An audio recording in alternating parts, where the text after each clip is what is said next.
Hey everybody, how y'all doing? Hope all is well.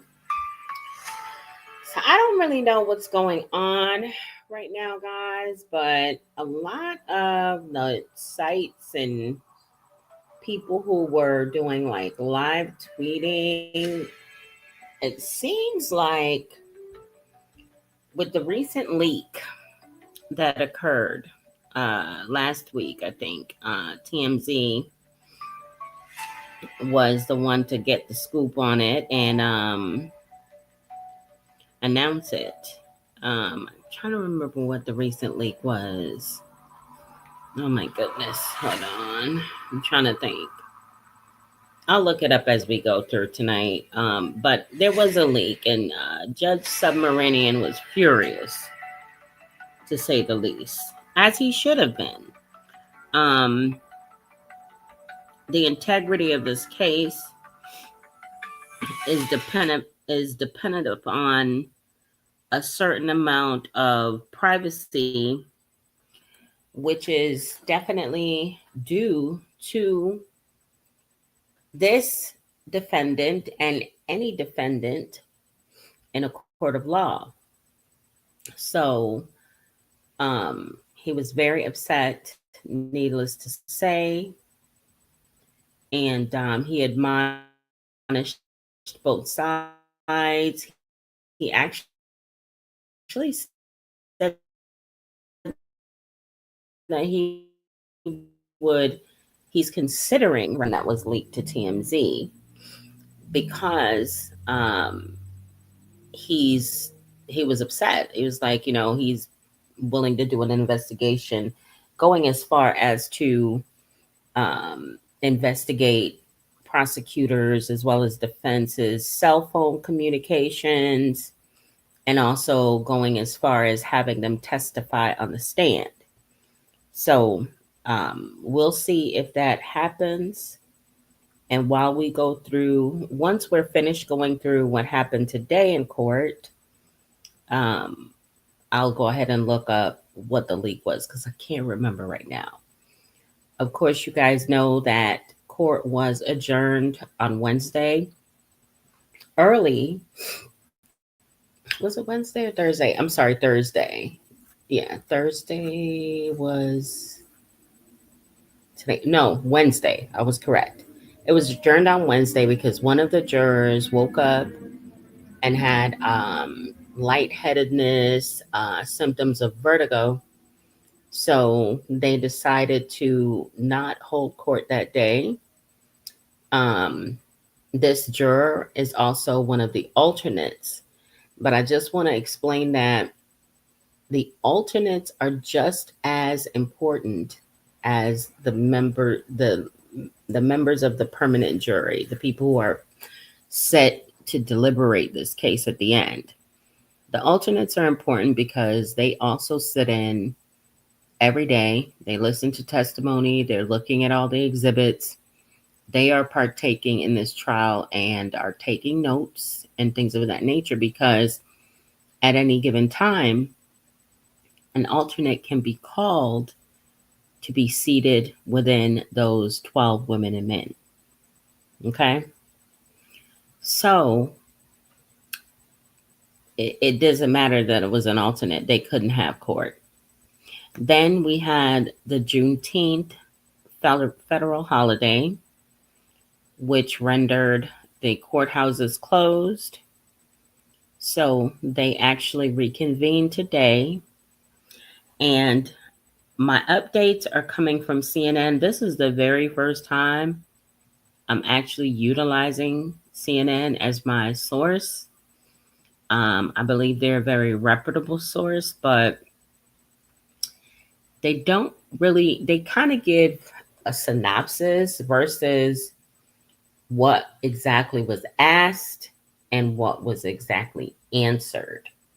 So they basically get all the testimony and they just give us a decent overview of the discussion, the overall discussion, which in a way I kind of like because that'll give me more of an opportunity to kind of pick it apart and further discuss. Okay. Um, I know you guys have been watching and you guys are seeing Tyler Perry being sued, Fat Joe being sued. I don't know how many of you have heard, but 50 Cent, aka Curtis Jackson's oldest son's mother, has publicly alleged that he essayed her and also physically assaulted her. Um, those are all things that I plan to do. Probably like a review of all of the cases that are going on. I'm trying to decide if I want to do them all together or separately. I'll probably separate all of them because they're not all similarly situated. So I think it would be best to do them separately. But be on the lookout for that. By the way, if you're not already subscribed to the channel, please consider subscribing today. Be sure to set your notifications to all so that you're notified when I go live or add new content. Over here, I focus on true crime. I do a little bit of celebrity updates and gossip, very little. I dibble and dabble a bit in politics. And I am also following the quadruple unalivings that occurred in Moscow, Idaho. I owe you guys an update on Brian C. Koberger. So I will be working on that hopefully this weekend. Hopefully I'll just strike up the live and do it and just get it over with because there have been in that case. So without further ado, I'm going to go ahead and jump into what occurred today in court. Guys, welcome in. I see you. Thank you for joining. Okay, I was just checking my sound. Hey, Lisa says what? I was just checking my sound. All right, so let's get in here. This is 14 hours, 10 minutes ago. Judge Submarinian is on the bench, and testimony is expected to resume soon. Next, the judge denies defense's request regarding a sealed issue with a juror.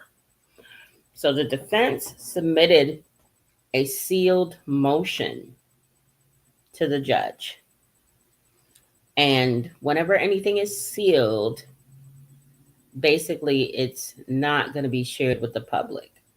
It may be unsealed at the end of the case, but it just depends on exactly what is what the details of that document is.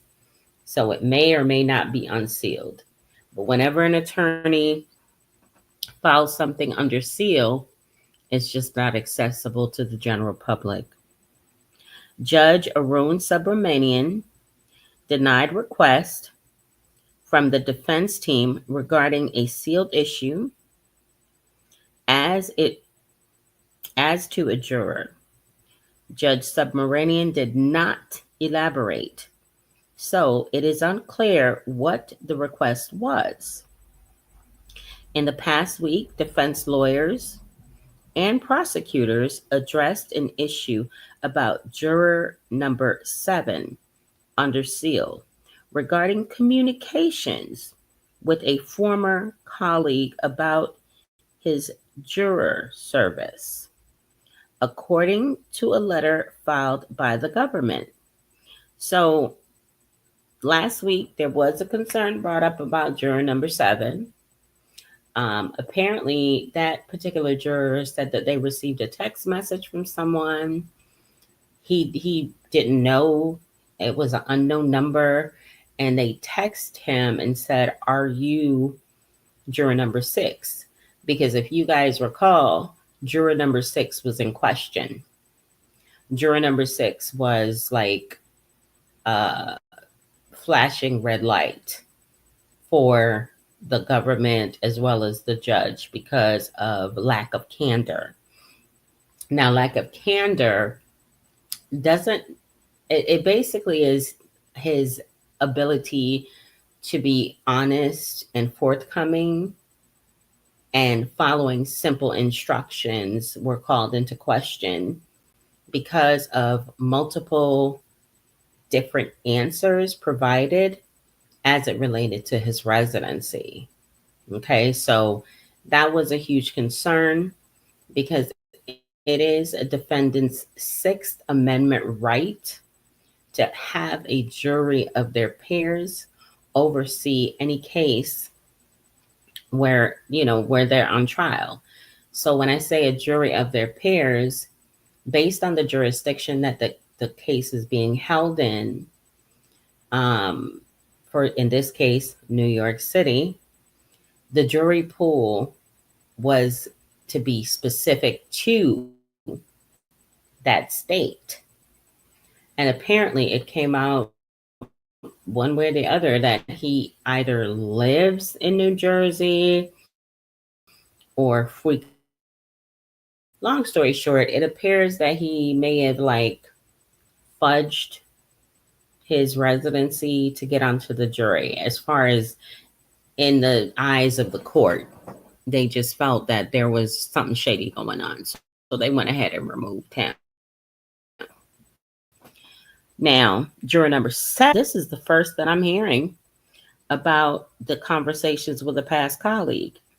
That would be an issue as well. Every day that the judge releases the jury, they are informed, and well, I should say they are admonished by the judge to not look at social media, do not get on their phones searching Twitter, Facebook, Instagram, nothing. They're not allowed to browse the World Wide Web. They're not allowed to speak to anyone regarding the facts of the case. Like, even if they're married, they can't go home and sit down with their wife and have a 35-minute conversation about what happened in court, because the true deliberations are supposed to happen once the case is turned over to the jury. So I honestly feel that they should have sequestered this jury, but for whatever reason, they chose not to. I just think that's a bad idea because they say that the jury has a mix of people between the ages of 30 to 70 years old. I don't care how old you are. And it is worse if you're younger. Technology has been an integral part of everybody's lives. We use our cell phones to set timers. Our cell phones give us, I have an activity tracker on my cell phone, which helps me to track my day if I haven't met my goal by 8 p.m. Eastern Standard Time. My phone dings and sends me a reminder like, hey, the day is almost over. You might want to get those steps in, type thing. It's just, I don't know. I would hope that the jurors are abiding by the judge's orders and not, speaking to other people or searching on social media. But apparently, there's a bit of a question with juror number 7. But we'll see if anything happens with that particular juror. Now, today, finally, former Combs assistant Brandon Paul testified today. Brandon Paul, one of Sean Diddy Combs's former assistants, is the next one to actually testify, and he was expected to testify until the trial adjourned until 1 p.m. today, and not all the jurors have arrived to court by this time. This was 13 hours and 57 minutes ago. So 13 hours, 56 minutes. Combs's former assistant, takes the stand. Brandon Paul, he's a former assistant. Prosecutor Christy Slavic is questioning Brandon Paul. And according to him, he worked for Diddy as an assistant from late 2022 after graduating college and stopped working for Combs when he was arrested on March 25th, 2024 in a Miami airport. He said he was on his way to a family vacation with Combs when he was arrested for possession of the white stuff, okay? It was in my Garnier bag for personal assistant duties. Now, he says that the white stuff was in his Garnier bag for personal assistant duties. Now, why is it a part of his job to carry around the cocaine for Diddy? Okay, everybody is like, oh, he was doing it, but it was probably personal use. And this is RICO, guys. That is illegal. You cannot utilize your employees to tote around your contraband. Okay? That is misuse of an organization. That is exactly why the government actually charged him with the RICO Act. And I know a lot of people disagree. And I know there's a lot of people who with a difference of opinions on Beyonce's internet, and that's fine. But I'm not looking at it with any emotion attached or anything. There's a letter of the law. There are legal statutes, there's different things that prohibit this type of thing. Now let's continue. Paul said he was sweeping Combs's room and grabbed the cocaine to put it somewhere else, but forgot to remove it from his own bag before leaving for the trip. Now, I ain't even finna hold y'all. I feel that Brandon Paul, had he not been arrested, had the raid not happened, had he been able to continue to transport illegal and or illicit substances for his boss, Sean P. Diddy Combs, he would have continued. He saw nothing wrong with it.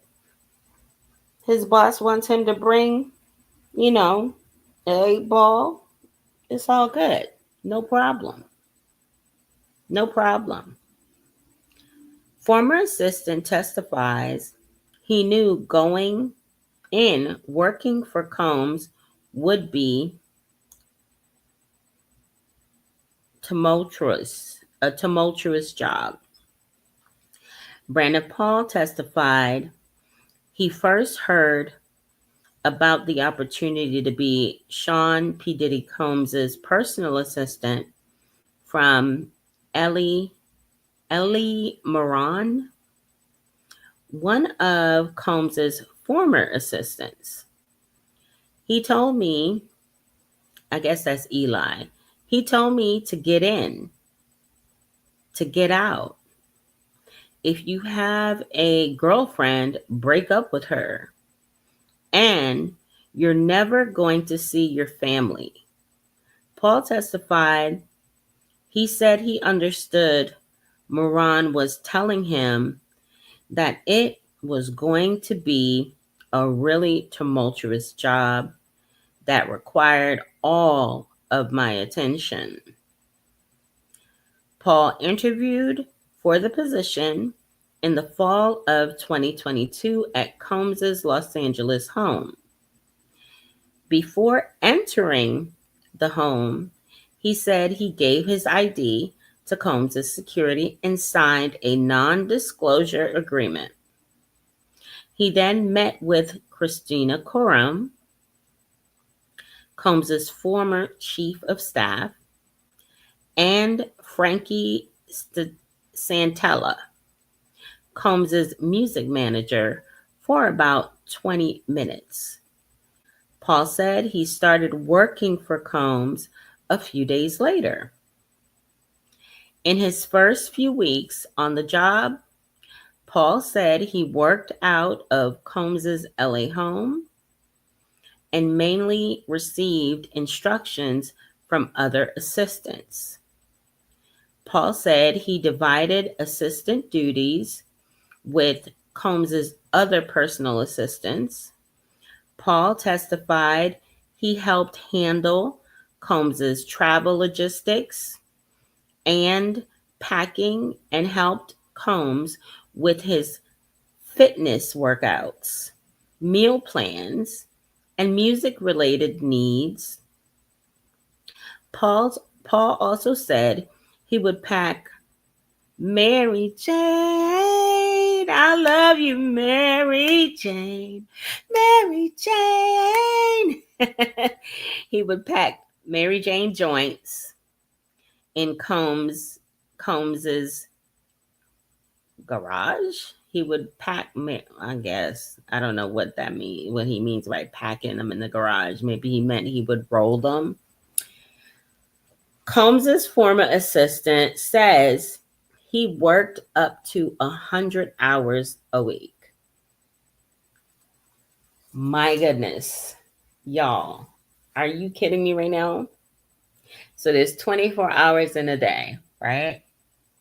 24 in a day, 2, 4, 6, 8, 10. So 5 days, we're already at 100, right?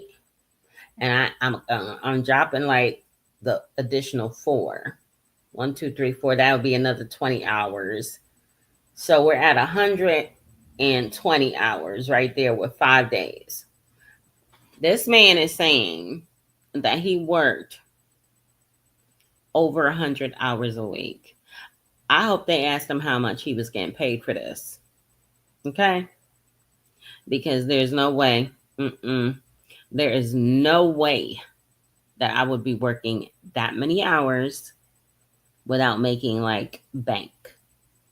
Brendan Paul, a former assistant to Sean P. Diddy Combs, said he typically worked between 80 and 100 hours a week. He said he would usually work between 4 to 6 days a week, but he was always on call. What? Oh no. Oh no. Oh no. Nope. His starting salary was $75,000 a year. Oh my goodness. Oh my no. Oh my word. Oh. He was basically getting minimum wage. If you do the math and peel back the onion and do the mathematical equation with him working 80 a week, okay? Not every 2 weeks, a week. If you do the mathematical equation, this man was basically getting minimum wage.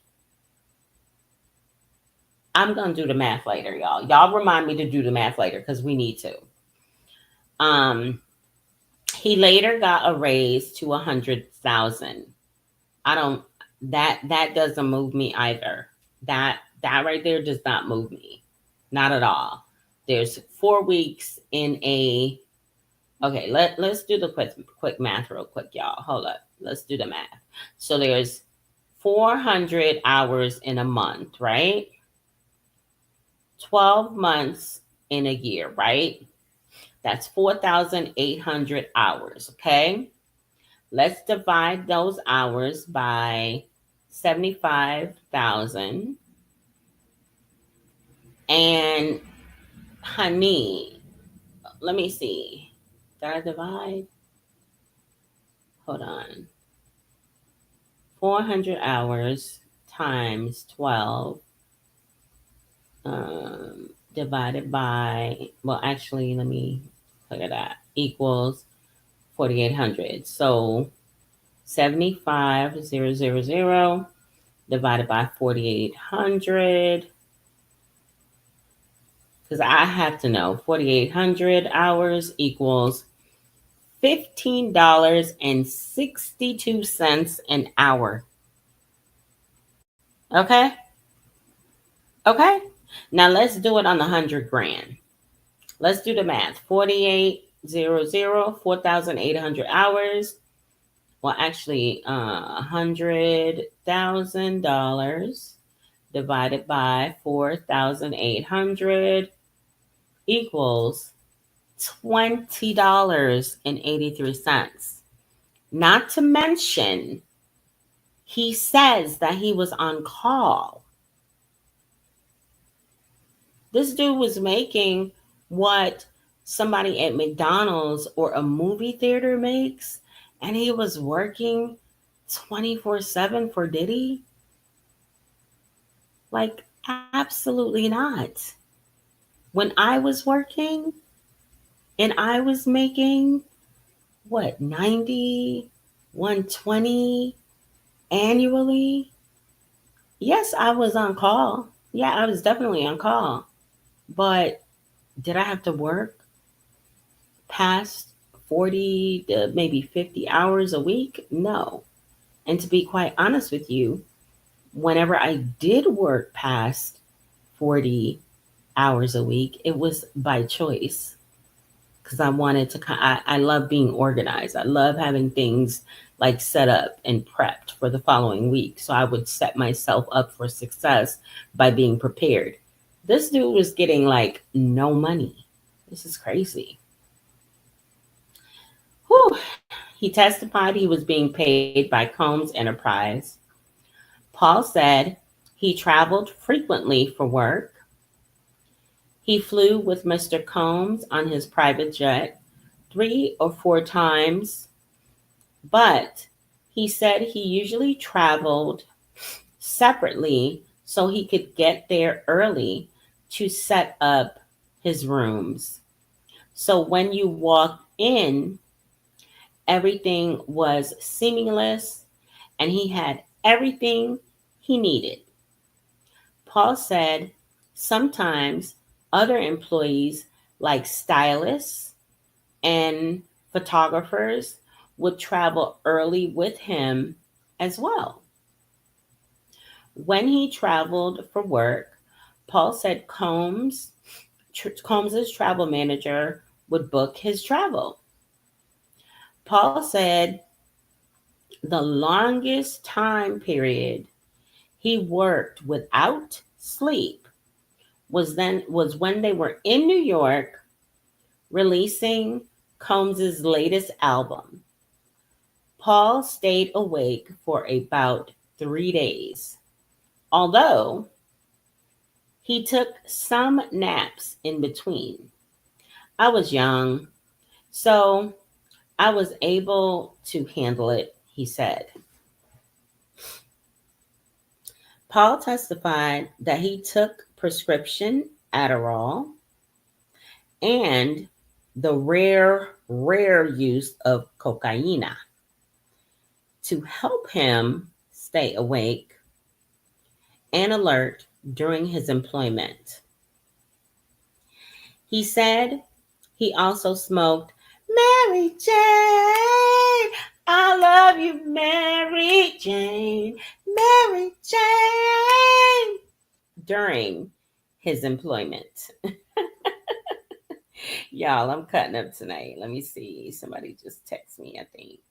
Nope, I didn't get a text. It was a message. Hold on, guys.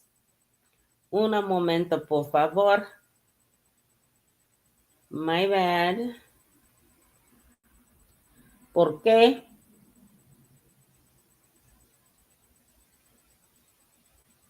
Hold on, y'all. Let me see.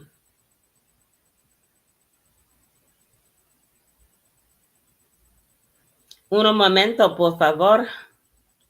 Okay, that was just a message. Okay, so give me 1 second. Let me switch. Y'all know I have to be everywhere and nowhere at the same time all the time. Wait a minute, why I can't see that? Hold on, y'all. Give me 1 second.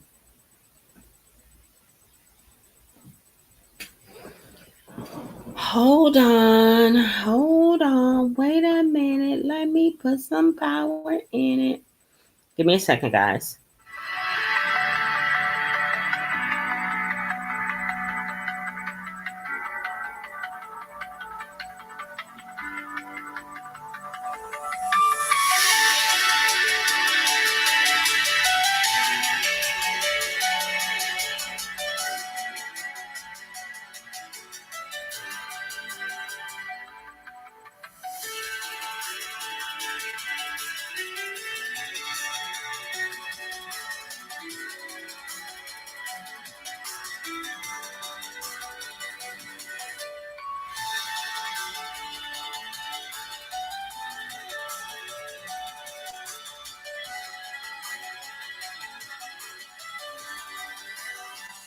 All right, guys, I just had to check on something really quick. Thank you so much for your patience and thank you for holding.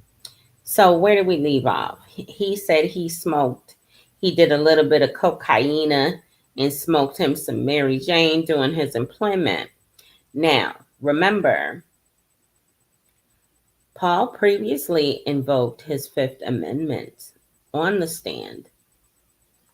The jury was not present.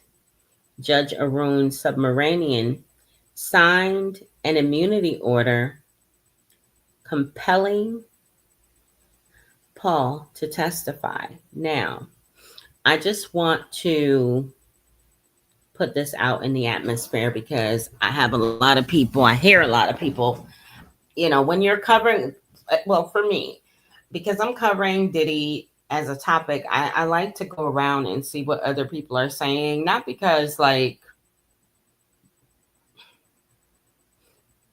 for anything. I just want to know what's going on out there. There's some people on the ground like Nika Knight. She's there every day. Tisa Tells, she's there every day. Donat, he's there every day. So it's like, I'll go in their chats and lives because they're updating midday. They're updating at the end of the day. And then they give us a wrap. Armand Wiggins is another person that's there every day. So the Steady Eddie folks, I go into their chats and some people who are looking from the outside in, because I go to other people too, they're like, why are they handling this immunity situation in court? This is ridiculous. This should have been handled long ago. First and foremost, immunity it can be discussed, but it's not officially granted until the day of your testimony. Simply because the presiding judge, who in this case is Judge Arun Subramanian, has to sign off and approve on said immunity.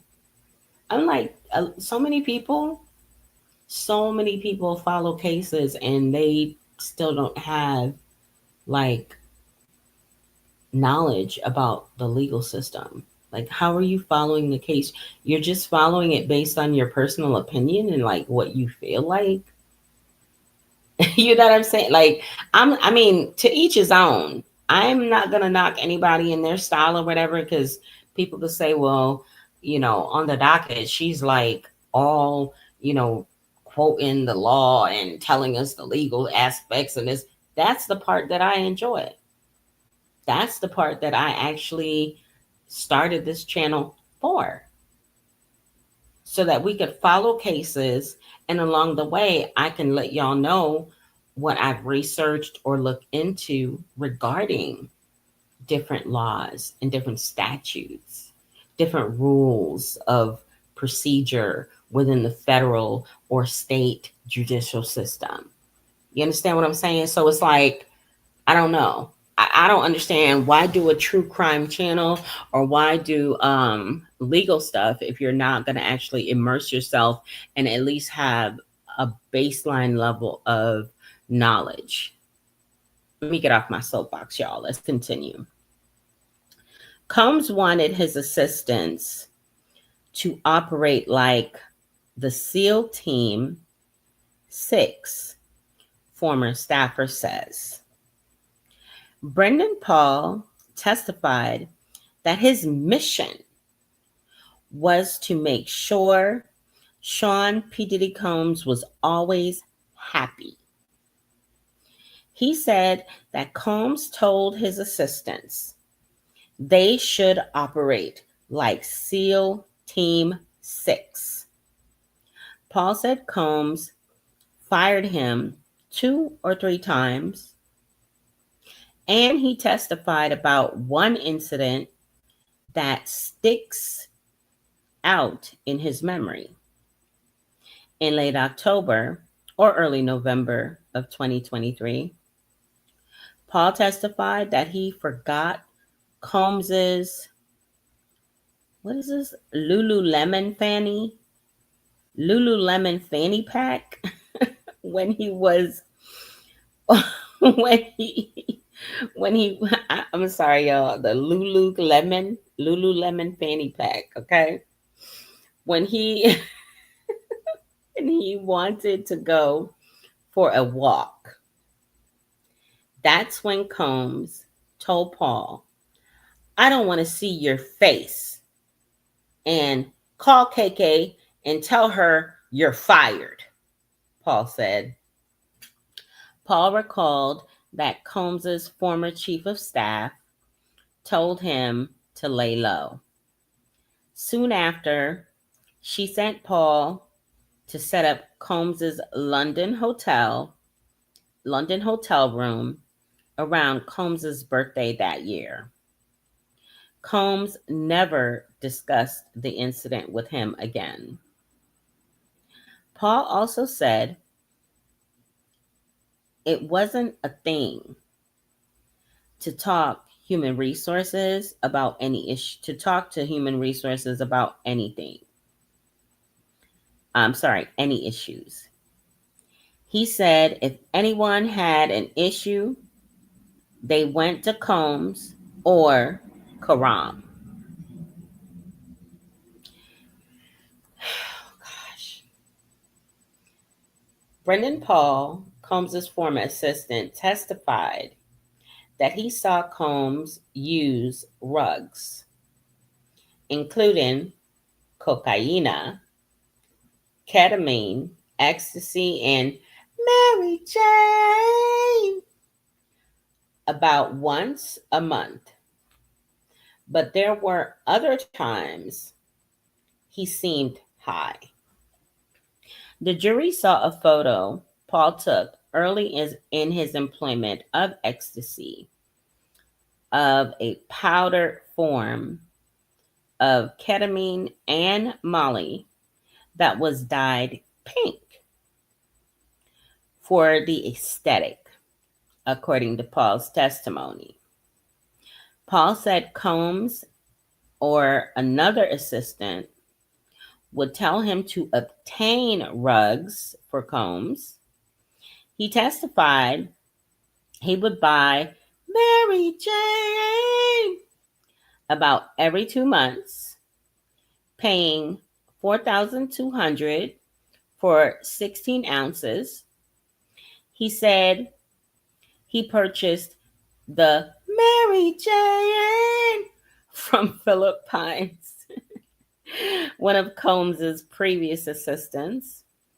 Paul said he bought other rugs for Combs fewer than 10 times.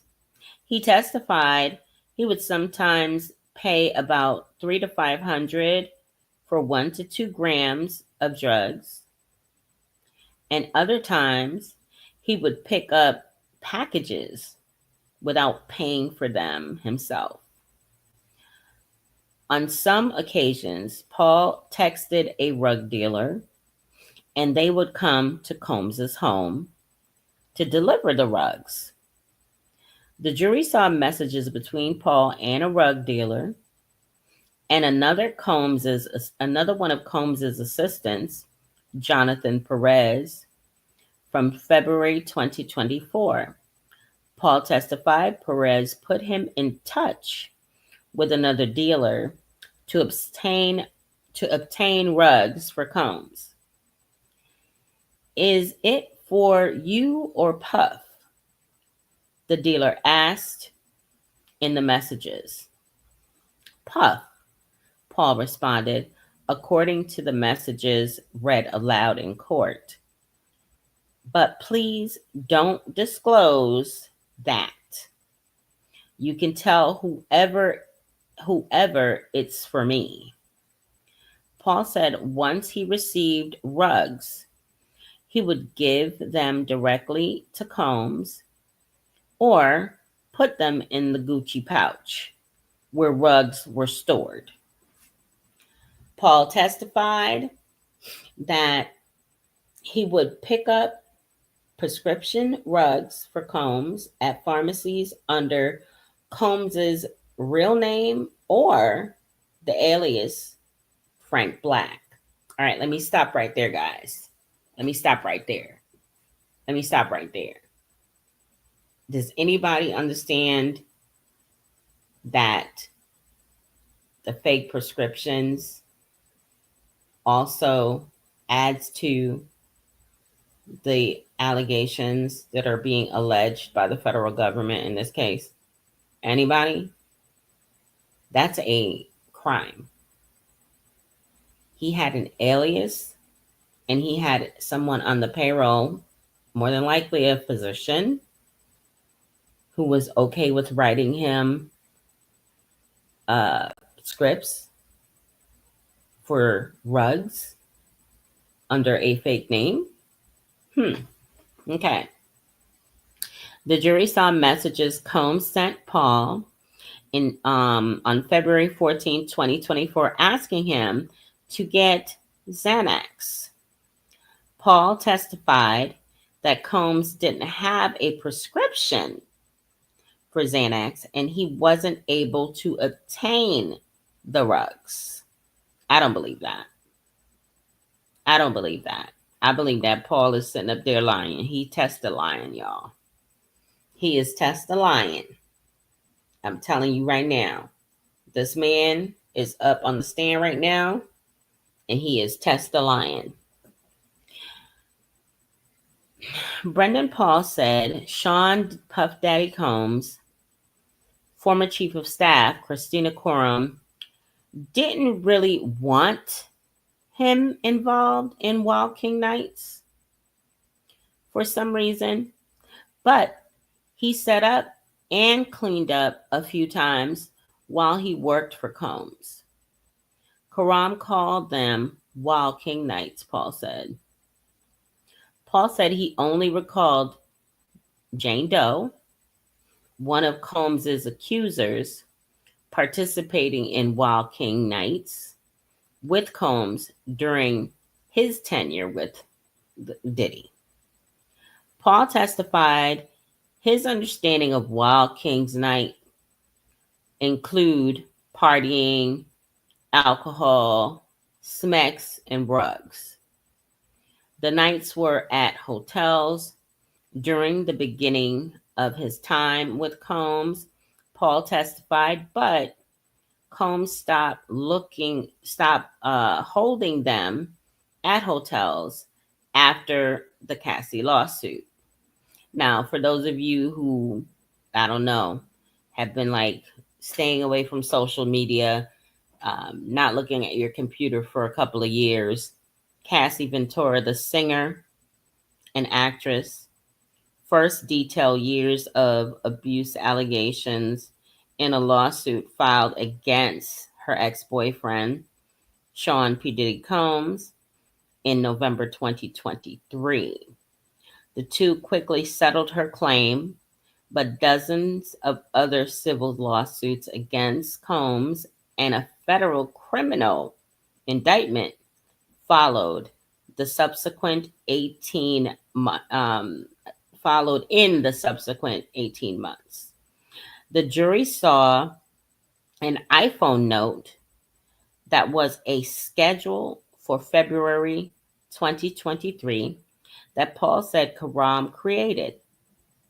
The schedule was for the time around Jane Doe's visit to Miami to see Combs for her birthday.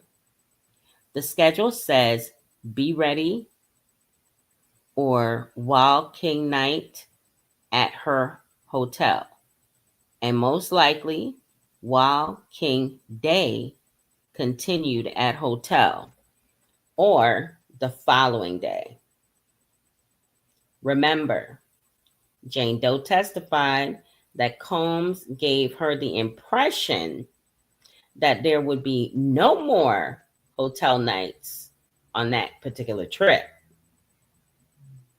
That's what he advised her.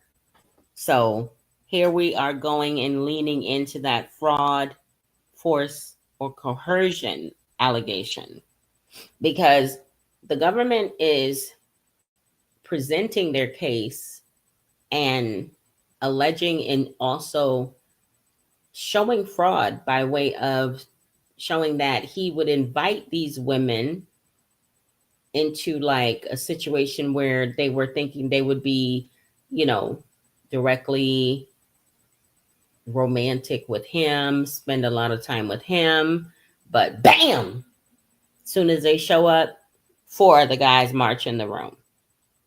And I'm exaggerating. Sometimes it wasn't 4 guys. Sometimes it was like 1 or 2. But you know what I'm saying.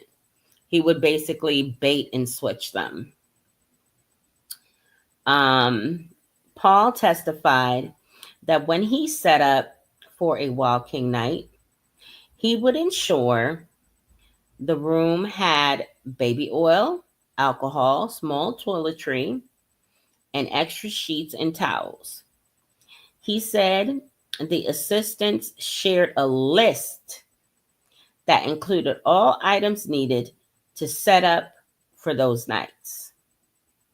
Paul said he often obtained supplies through Combs's property managers.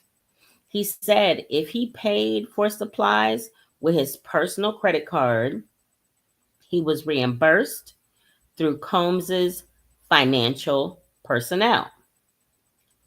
Again, that's also illegal. That's also illegal. All of this activity is illegal.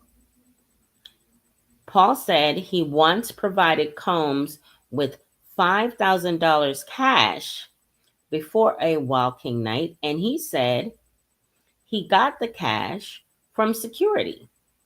He testified that another assistant told him once he left cash in an told him he once left cash in an envelope at the front desk of a hotel.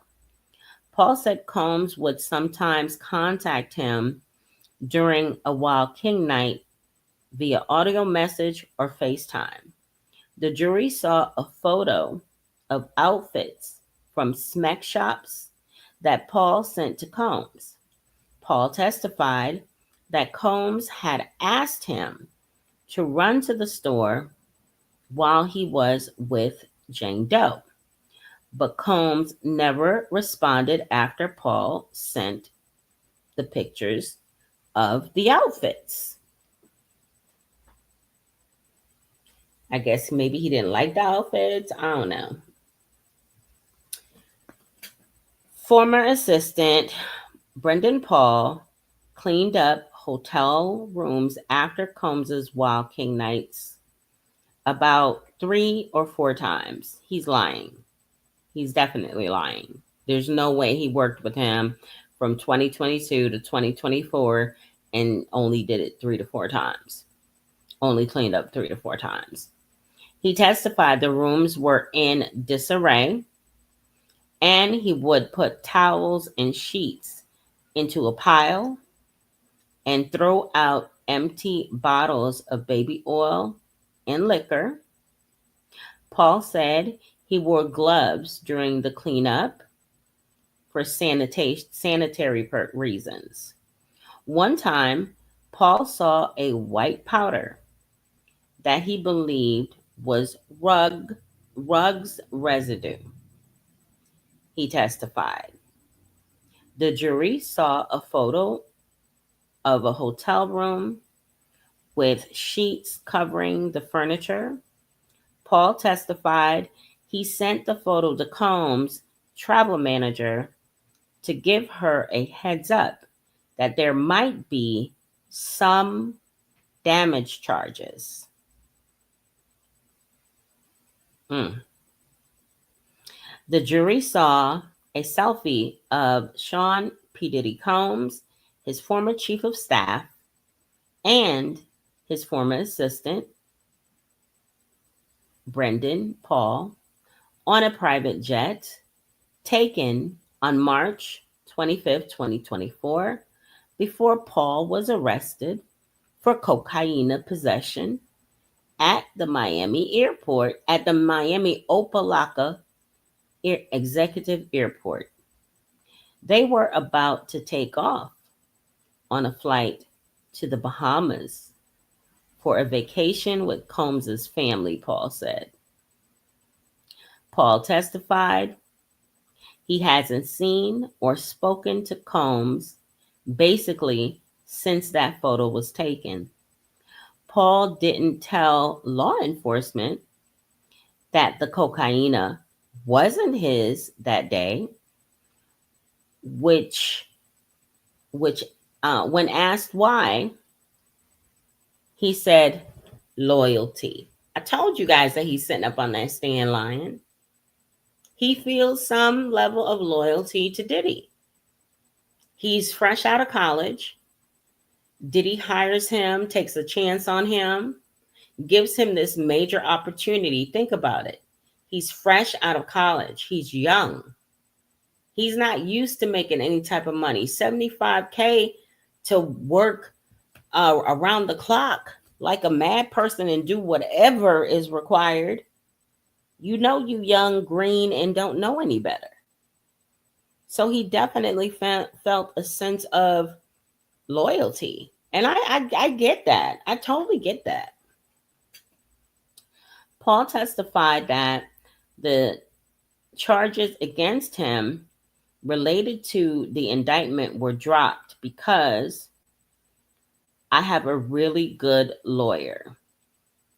He's completed over 20 rug classes and submitted to random rug testing, Paul said.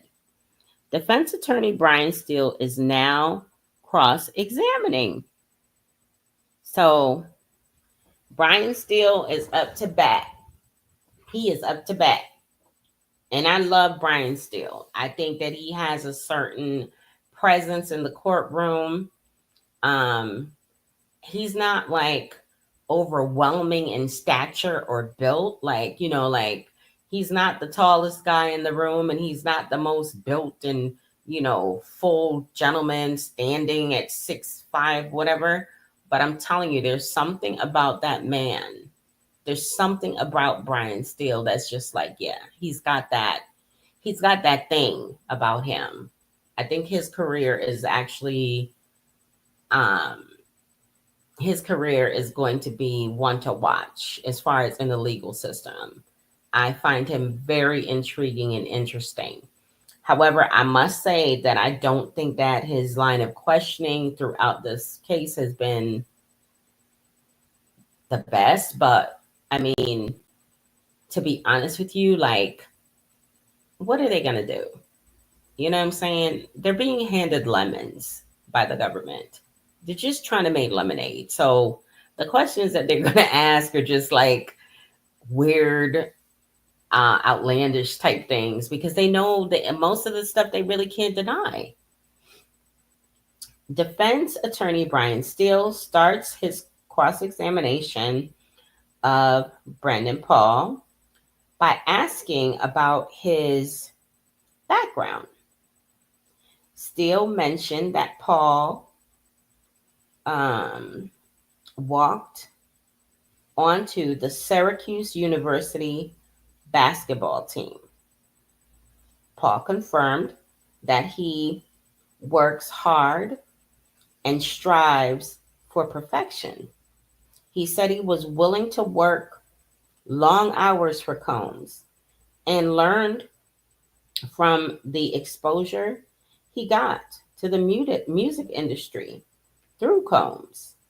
Paul confirmed that handling rugs was a minor part of all of the work he did for Sean P. Diddy Combs. You were not some drug mule, right? Defense attorney Brian Steele asked. Absolutely not, Paul responded. Paul said that he believed the rugs he obtained were just for Combs's personal use. Steele asked if Paul thought Wild King nights were also personal for Mr. Combs. I considered it to be like an escape, Paul testified, confirming that he believed it was Combs's personal time to be alone with Jane Doe. Paul testified that he often spoke with Jane, one of Combs's accusers, before a Wild King night and almost every time afterward. He confirmed that he never saw anything that made him think she was hesitant or not willing to participate. Okay, now let's stop right there because remember in his direct examination, Paul said that he was not really heavily involved in Wild King's Night and that he may have cleaned up maybe 3 to 4 times. How did he see Jane every single time before and after? How? How's that feasible?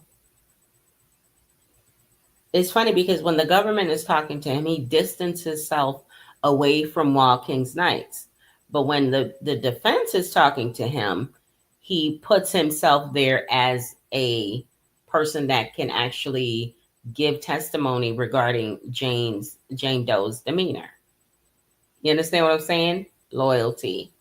I get it. I get it. I think so far, Brandon Paul is probably the most loyal prior assistant that Diddy ever had because everybody else came in there and told the truth, the whole truth, and nothing but the truth. So help them God. During cross-examination, defense attorney Brian Steele asked former Combs's assistant, Brendan Paul, about his arrest on March 25th, 2024. Excuse me. Thank you for Gesundheit. Paul confirmed his arrest was for a small amount of cocaine for Combs's personal use that he had accidentally left in his travel bag. Neither Combs nor Chief of Staff Christina Karam asked him to travel with the cocaine, Paul testified. Paul recalled telling law enforcement that everything in the bag was his. And then his heart dropped when the agent pulled the cocaine out of the bag because he didn't mean to travel with it. Okay, let's see, where are we? Hold on, y'all. Let me scroll up. All right. Defense attorney Brian Steele asked Brendan Paul if he would work for a criminal. Absolutely not, Paul testified. Well, you already did, sir. And I'm not saying that he's guilty I'm not saying that, but he has committed multiple crimes. Okay, Smex trafficking is one of them. Transportation for the purposes of prostitution is another. Um, Possession of a pum pum with the serial number scratched off is another. Force, fraud, and coercion is another. What else? The only thing I would say for me that's truly unclear with the government's presentation at this juncture is the alleged arson involving Kid Cudi. I don't know that the arson is going to be something that the jury will actually really sit and mull over. I think the arson is kind of like off to the side somewhere. But he's definitely committed violations under the umbrella of RICO as well as under the umbrella of the Mann Act. Steele asked Paul if he felt indebted to Combs for all the experience he received working for him. I guess. What do you mean by indebted? Paul responded. Steele asked Paul if he learned a lot from Combs, and Paul confirmed he had. Steele then asked if he had good experiences working for Combs. For the most part, Paul responded. Steele's cross examination is over, and prosecutor Christina Slavic will question Paul on redirect. Okay? So here we go. Redirect, y'all. On redirect. AUSA Slavic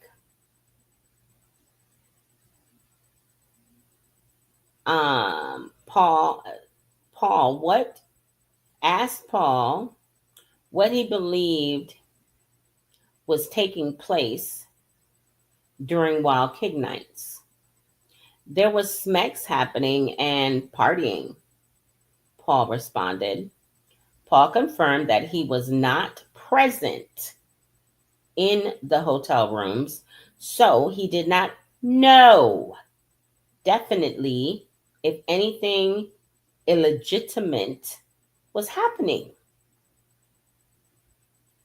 Sitting here today, how do you feel about Mr. Combs? Asked AUSA Slavic. It's complicated, Paul said before he was excused from the witness stand. So it's complicated. That's his bro. You know what I'm saying? He loved Diddy. He loved him some Diddy. He loved him some Diddy. It's okay. There's nothing wrong with that. There is absolutely nothing wrong with that at all.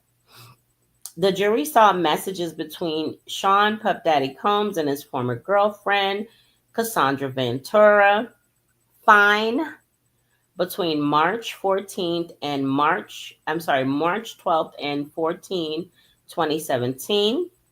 Combs sent Ventura a hotel room number and then told her to call him. Hours later, Ventura texted him, WTF, really? I think it'll always be black and white. You threw out all of my sugar honey iced tea. In later messages, she said, you bust my head in. Later correcting it, it said you best my head in, and then later correcting it to beat my head in. You're crazy, Combs responded. Let's stop talking. You dead wrong. Flipping on me for what? Ain't flipping. I can come back so we can talk, but you know I fight. Cassandra texted him, that's right, girl. Let him know. I fight, baby. In later messages, Combs said, "So we're clear this time. We're taking a break.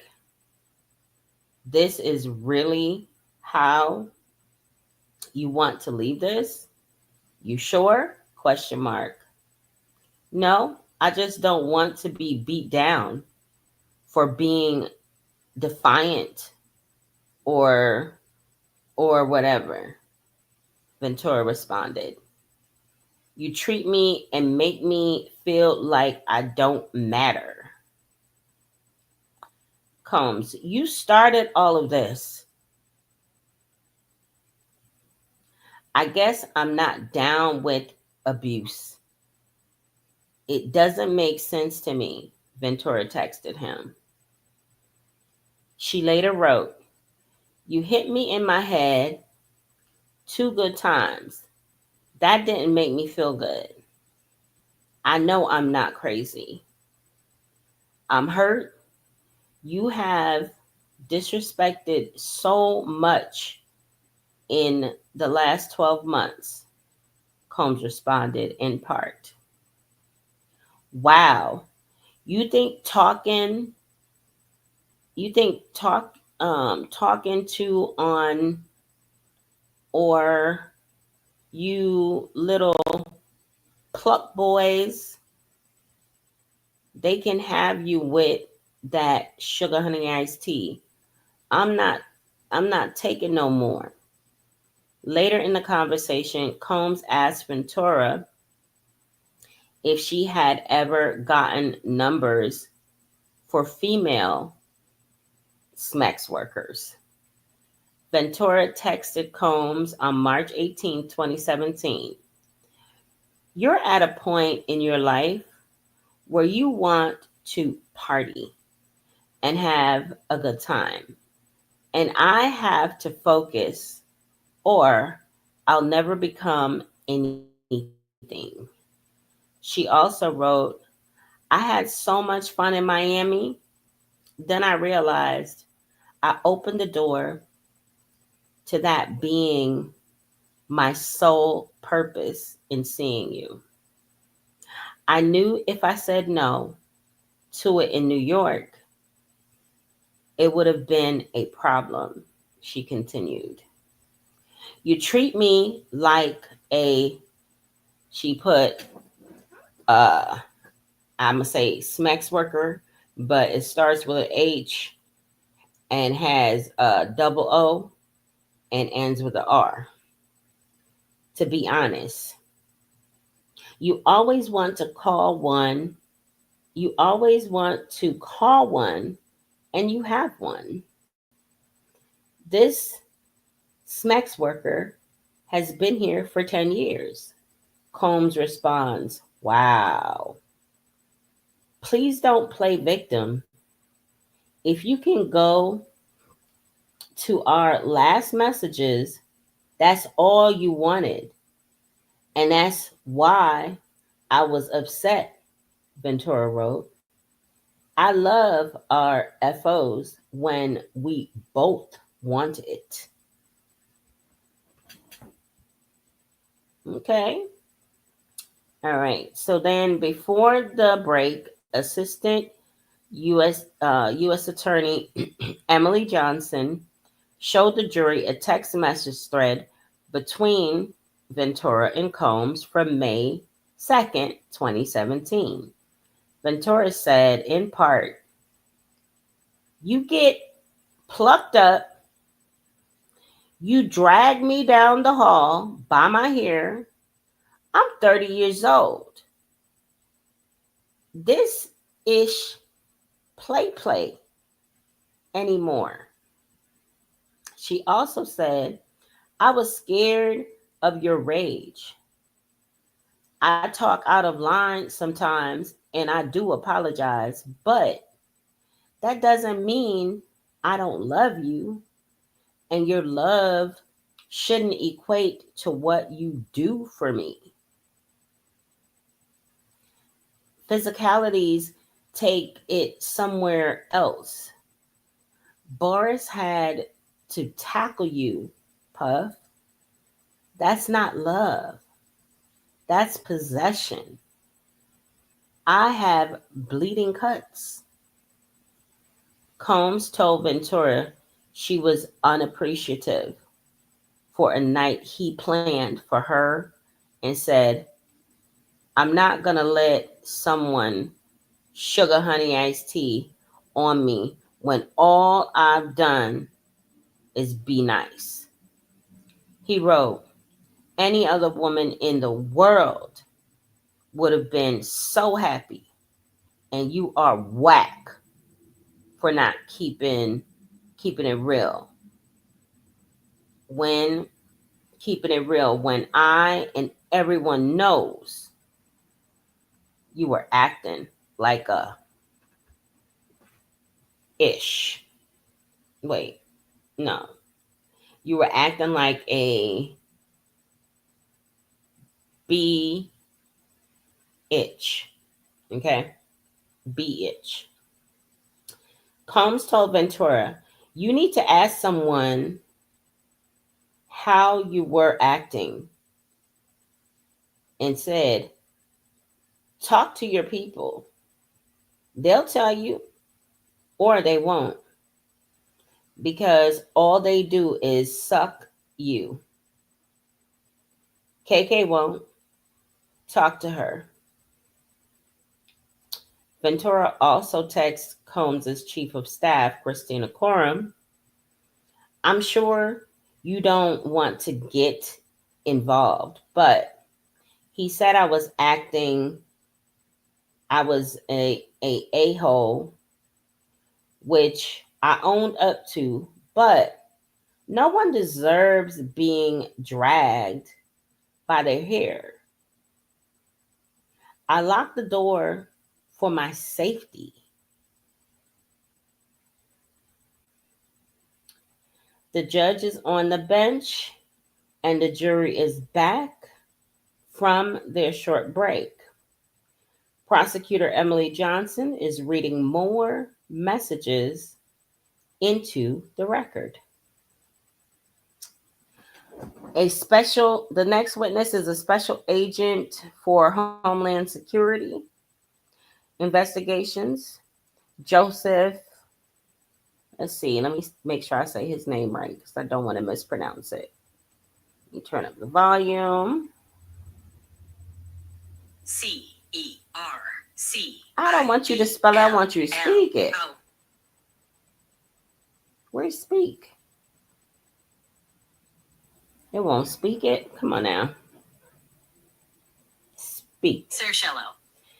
Okay, Joseph Cianciarulo is now on the stand. I'm just going to call this man Joseph because I don't want to mess his name up. Agent Joseph, who was not involved in the case, reviewed charts of evidence compiled by the prosecutors and to confirm the information in the charts corresponding with the underlying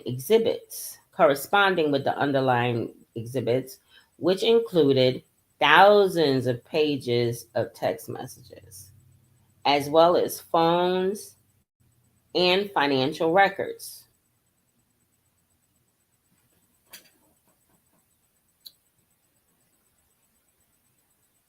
Agent Joseph, a special agent with Homeland Security investigations, explained that the chart includes the location, individuals' names, and transportation records associated with different date ranges.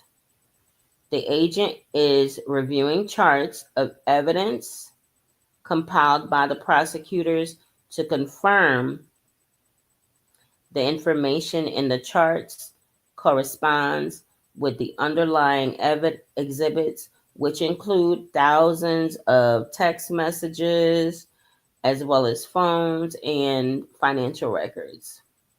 He said the 44 entries on the chart range from May 2021 to August 2024. The only woman's name on the chart is Jane Doe.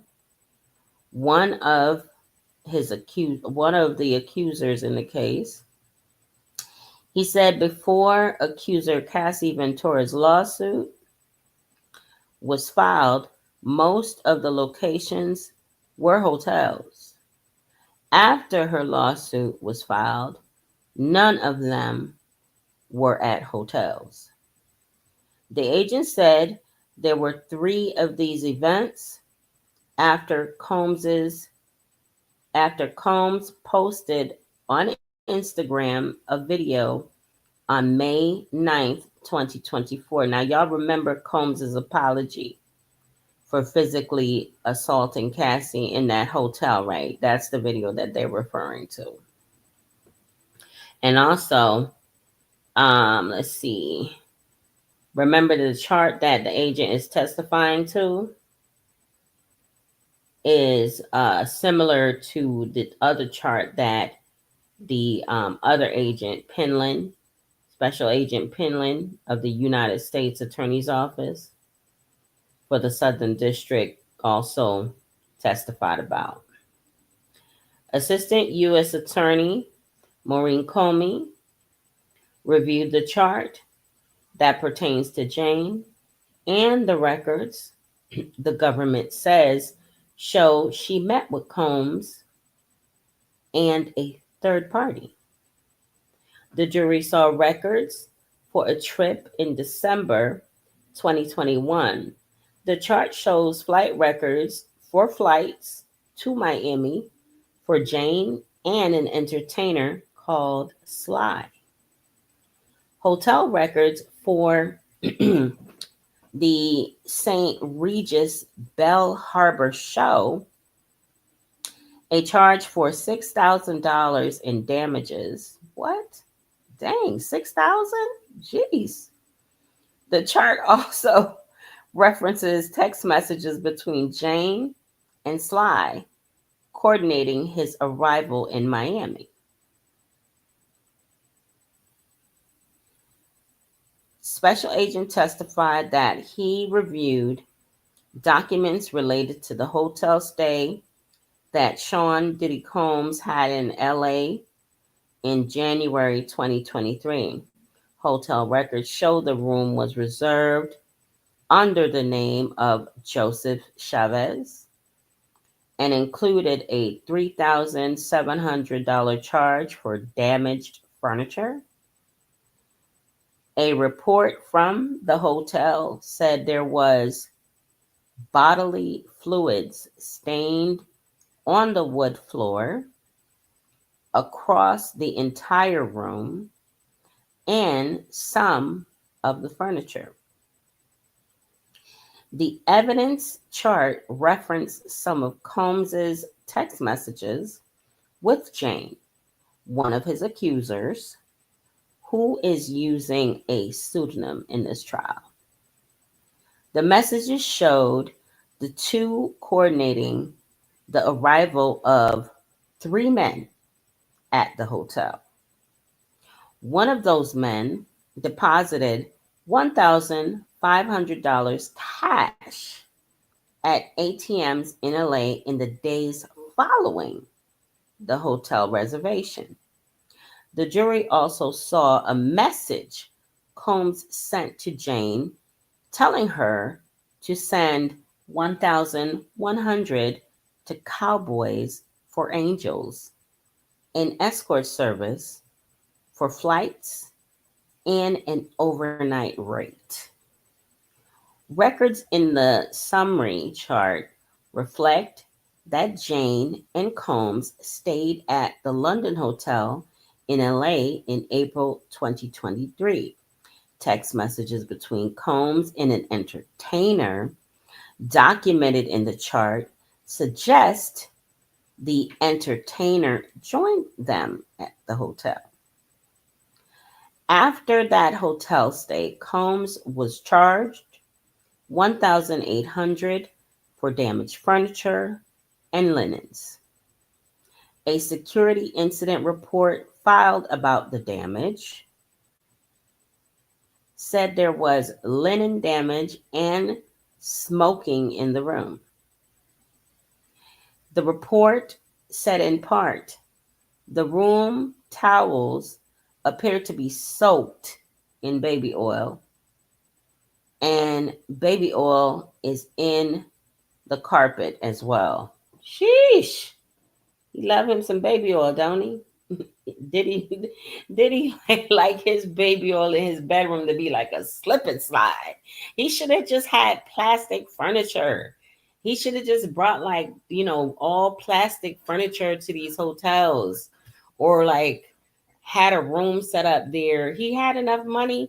He could have had them build a ditty suite for him anywhere he went with just plastic furniture, so he could just slip and slide and glide and have no carpet, have hardwood or linoleum floors so it's easier to get the baby oil out. He could set it up real nice like. He's crazy.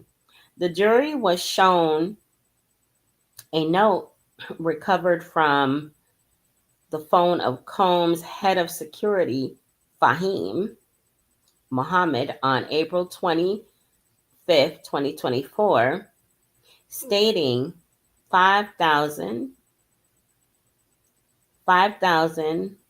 PD personal London. The jury has seen evidence that Mohammed kept track of some spending reimbursements for Combs's personal cash expenses. They also saw records related to June 18th, 2024 incident at Jane's home. Jonathan Perez, one of Combs's assistants, texted Fahim Mohammed, Combs's head of security, that they needed 600 because PD is about to go to Jane's house. Later, Perez texted Mohammed and the chief of staff, Christina Coram, saying he and Combs were on their way to Jane's home. The following day, KK texted them asking for someone to pick up PD ASAP. In that conversation, Perez asked Mohammed to bring cash. Perez texted Mohammed again on June 20th saying, need 3,500 in cash ASAP for his guest.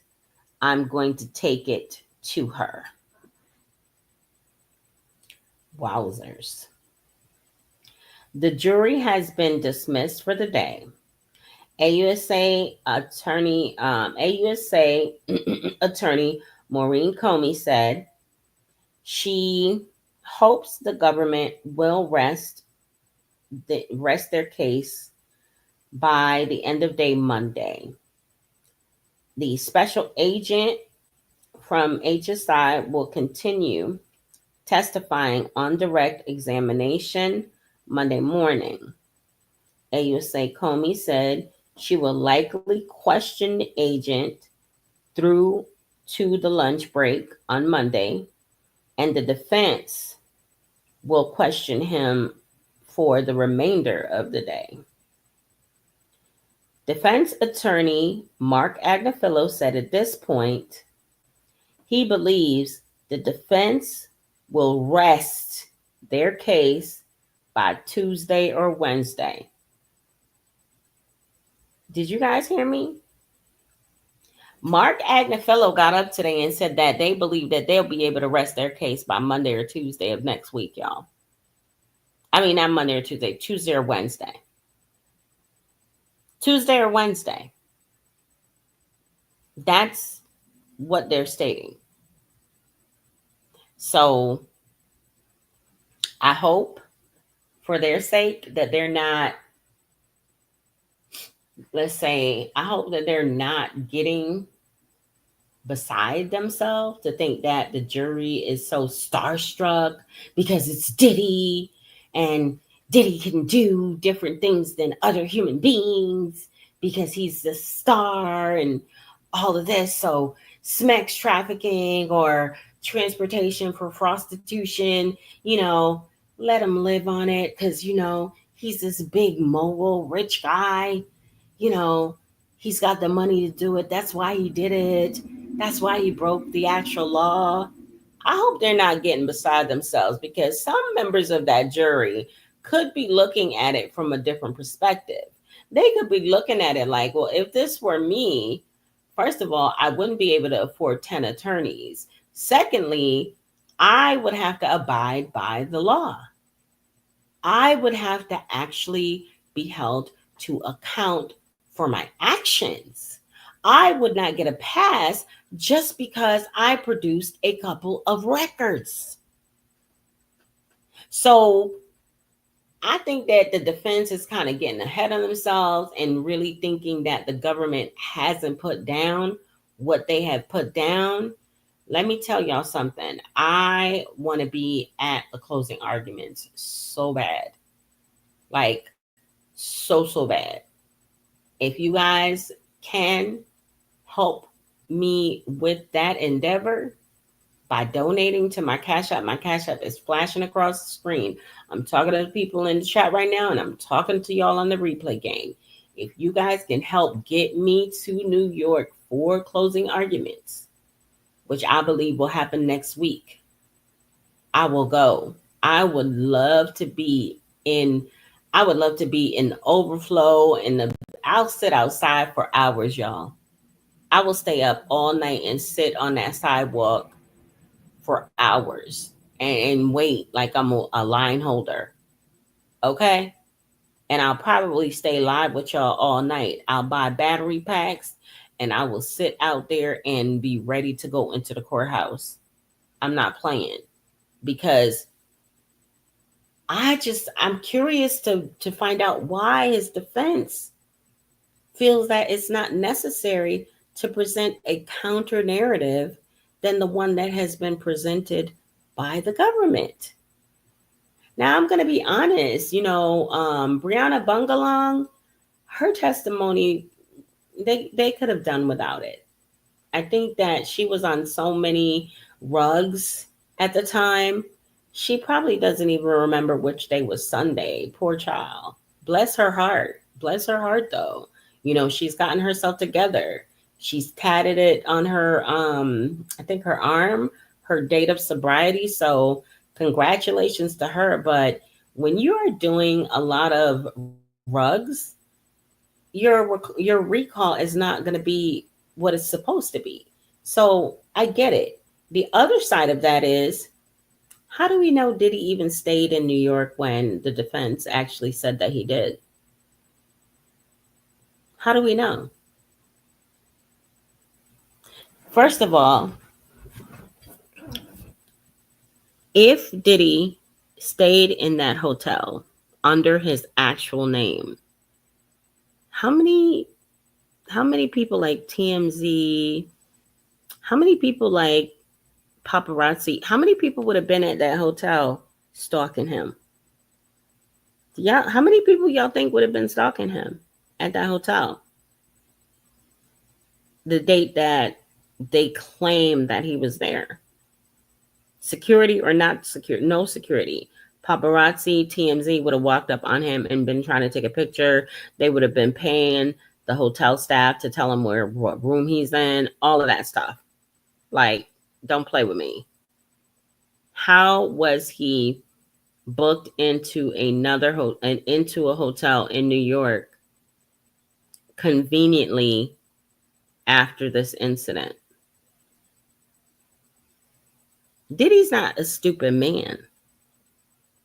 And he has enough money to book a hotel room or have his assistant book a hotel room and order breakfast. He's not a dumb person. Like, I would have done that. If I did some sugar honey iced tea that I know I didn't have no business doing and I needed an alibi, and I had the money, oh yes. I would book a hotel in a different area to place myself somewhere else. So I'm playing devil's advocate here. Yes, Brianna may have been foggy on her details, but How do we know Diddy was really there anyway? How do we know?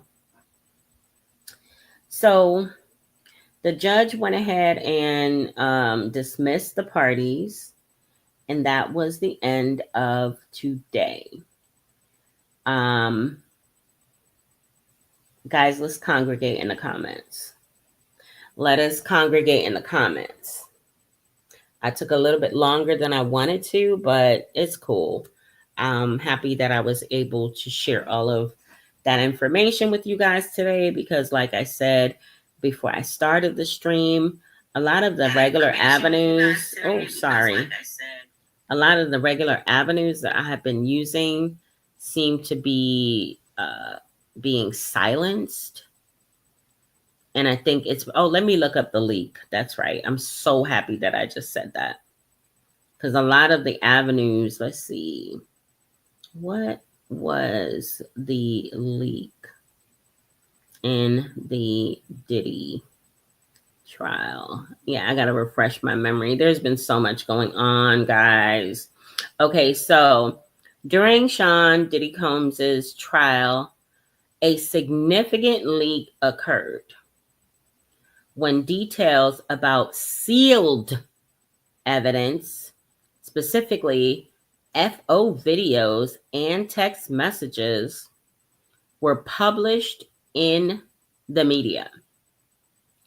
The judge strongly rebuked both the prosecution and the defense, stating that someone had flagrantly violated the court's gag order and sealing instructions. The judge warned that the leak could lead to criminal or civil contempt charges, indicating the severity of the breach. The leaked information included details about FO videos, which are explicit recordings of sexual encounters, and text messages between Diddy and Cassie, including those related to a 2016 assault.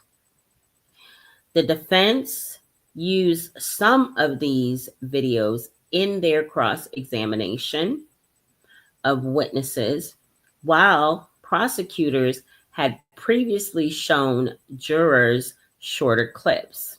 Additionally, text messages and phone records surrounding the 2016 assault were also revealed.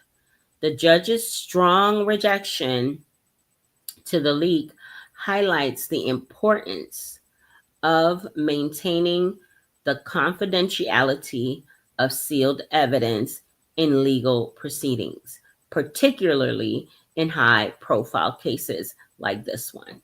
So yeah, now I had to refresh my memory on what happened because it happened so fast and it was really bad. But I was like, well, what happened? I couldn't remember. But guys, I'm gonna jet up out of here. I am actually going to, I don't know. I hope Lisa says what is still going to go live. I'm not sure. Lisa, are you still here? Are you still in the chat? Let me know. Are you still going live?